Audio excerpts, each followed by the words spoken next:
Rest in peace, faraway in. Cedar Key is an island city off Florida's northwest coast, a bullseye for Hurricane Idalia's Category 3 landfall.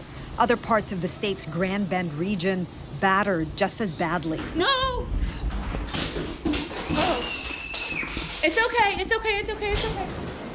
With winds peaking at 200 kilometers an hour, trees toppled, roofs ripped apart, and hundreds of thousands of residents left without power. It's like hell down there. Wind was blowing this morning at about 80 miles an hour. Roads and highways also flooded. At one point, a dangerous storm surge neared 5 meters. Emergency crews on boats forced to rescue dozens of people. And when the storm passed, the wreckage revealed. In Tallahassee, the state's capital, even the governor's mansion wasn't spared. The storm uprooting a 100-year-old oak tree. We haven't had a storm take this path at this level since the 1890s to hit this part of Florida. So this is something that is a really big deal. From President Joe Biden, a clear message on climate. I don't think anybody can deny the impact of the climate crisis anymore. Just look around.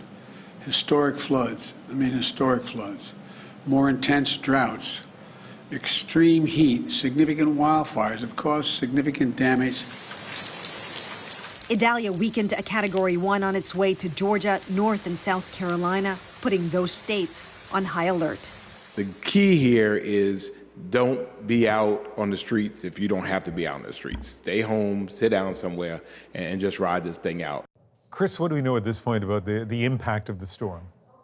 Well, Ian, so far 2 weather-related deaths have been reported, both car crashes.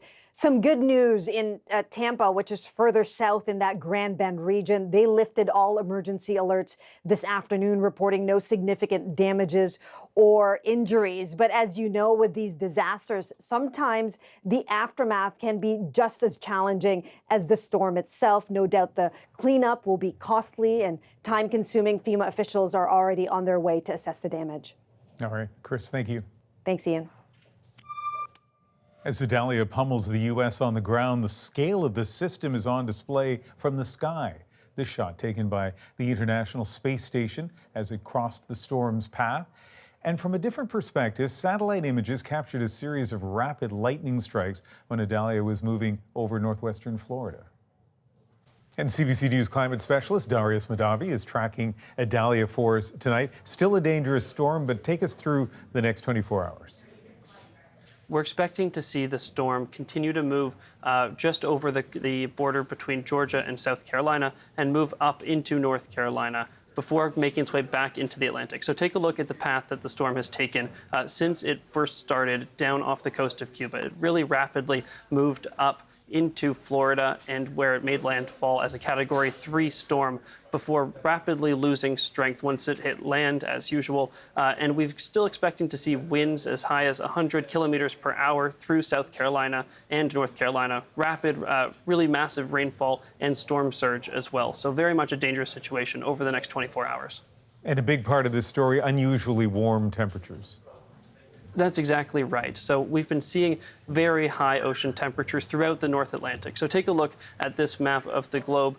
You can see how high ocean temperatures have been relative to where they usually are this time of year. And off the coast of Florida, where Idalia really picked up strength right before making landfall, you can see that temperatures have been consistently 5 degrees Celsius at least above where they usually are. And it's a similar story off the coast of the Maritime. So if we do see a hurricane make its way up to us here on the East Coast, we would expect to see a similar strengthening reminiscent of Fiona last year. That's around where the temperatures are, and we all remember what happened there.